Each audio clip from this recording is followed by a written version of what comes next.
So about, I don't know, a long time ago, when I was just starting to date Bill, to give some reference to people, I was riding my 10-speed bike, the very skinny, tired bike down in Fargo, the trails. And when I got to Lindenwood, then I was just gonna make a loop around and head back to home. And I had a date with Bill later that afternoon, so I'll give a little more reference there.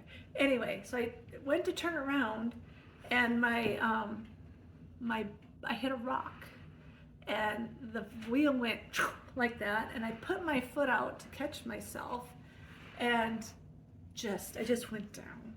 I couldn't move anything. So this was the day before cell phones, before anything, and there was a couple camping in the campground there.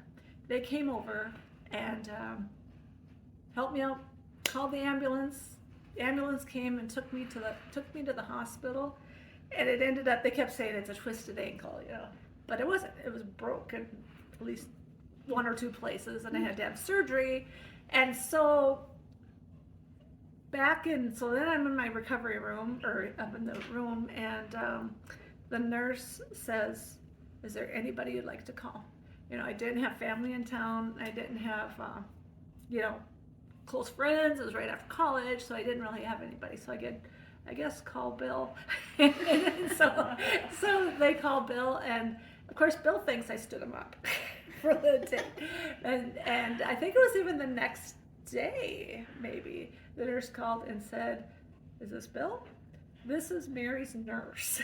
He was like, what? But anyway, he came right down to the hospital and visited me, and he was there for me the next 8 weeks when I couldn't drive. He picked me up from my apartment and brought me to work every day. And so that's one thing. The other act of kindness was that couple that called the ambulance. They were from Canada, and they showed up at my hotel, or at my hospital room, and just to see how I was doing. And that was pretty awesome, because calling the ambulance is, a lot of people would do that, but to take that extra step and come visit me in the hospital was pretty cool. And they left my address, and I wrote them a thank you later. But that's the first thing that came to my mind when act of kindness story was being called for.